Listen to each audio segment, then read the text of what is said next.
Gini, di pesantren tuh kita nggak belajar bom-boman gitu. Di pesantren tuh enak ya, kita belajar banyak. Belajar, contohnya belajar fikih. Tahu fikih ya? Jadi ilmu yang mempelajari tata cara beribadah yang baik dan benar. Misalnya yang membatalkan wudu apa? Kentut. Bersentuhan kulit dengan lawan jenis misalnya. Kecuali kuku dan gigi. Nggak tahu kan? Jadi lo kalau kuku lo kena cewek, itu nggak apa-apa. Kalau kuku. Kalau gigi ini gimana ceritanya ya? Mbak mau coba sentuhan gigi sama saya? Banyak orang bilang anak pesantren itu harus jadi ustadz. Kalau kata gue sih enggak ya. Soalnya kata kiai juga, kalau kiai gue juga gitu. Kalau santri-santri semua jadi ustadz, ntar yang ngaji siapa? Ya kan? Ngaji lu, ya gue ustadz katanya. Gak ada yang ngaji ntar ya. Jadi bebas. Santri-santri zaman sekarang mau jadi komik kayak gue, boleh gitu kan.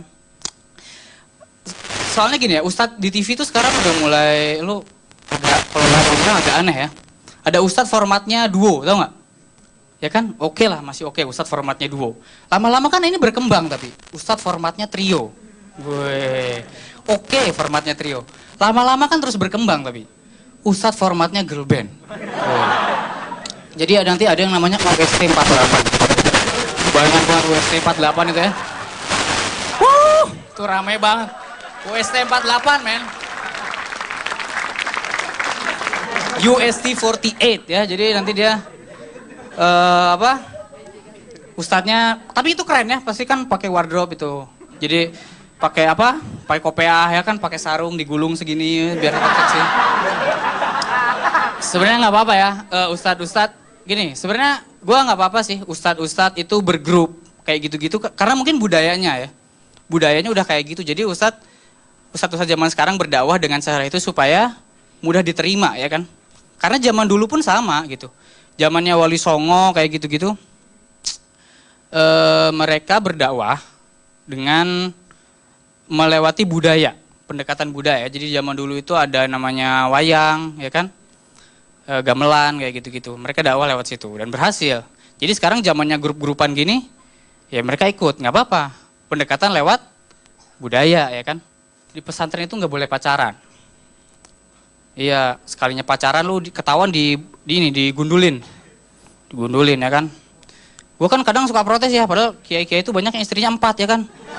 Kiai-kiai Jawa Timur, ya gue protes kan, Pak Kiai, saya kok nggak boleh pacaran, Pak Kiai aja istrinya 4. Kenapa? Musola buat lo. Iya Pak. Maaf, Kiai mah bebas, karena beliau tahu caranya, kita kan nggak tahu. Tahu nggak caranya?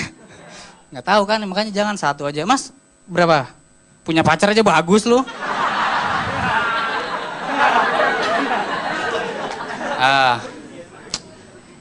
Jadi gitu ya. Gue pernah nih coba ngedeketin cewek ya kan. Ceweknya Chinese. Gue deketin, gue sampai belajar bahasa Mandarin men. Bahasa Mandarin tuh gila susah banget ya. Bahasa Mandarin itu, karena bahasa Mandarin itu nggak ada suku, nggak ada alfabet ya, nggak ada ABC. Setiap ABC-nya tuh ada artinya. Bahkan ada kata yang terdiri dari 2 suku kata itu kalau dipecah ada artinya. Wah, penjelasan gue ribet ya. Gini misalnya, xie xie. Ada tahu artinya xie xie? Xie xie gitu. Nah, terima kasih. Kalau xie doang? Xie itu artinya cemburu. Xie udah jadian xie itu. Itu lo tahu tuh.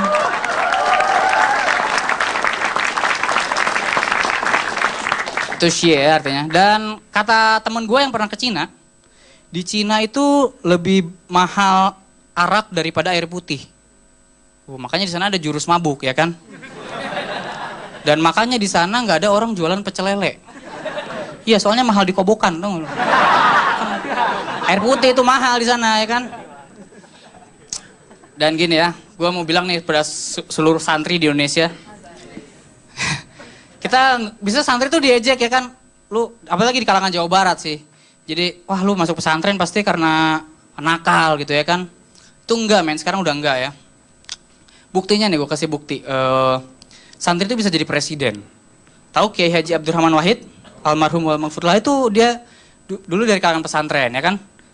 Yang kerap dipanggil Gus Dur. Ya, jadi Gus, kenapa dipanggil Gus Dur? Karena Gus adalah panggilan penghormatan dari santri untuk anak kiai, biasanya gitu. Jadi Kiai Haji Abdurrahman Wahid dipanggil Gus Dur. Kiai Haji Mustafa Bisri dipanggil Gusmus ya kan. Gusmus ada. Nah tapi gue masih bingung sama mantan pelatih Chelsea. Gus Hiding. Itu anaknya kayak siapa ya? Pantesan zaman dulu di Mateo botak. Mungkin dia ketahuan pacaran zaman dulu. Oke, saya Iqbal Baikuni. Assalamualaikum warahmatullahi wabarakatuh.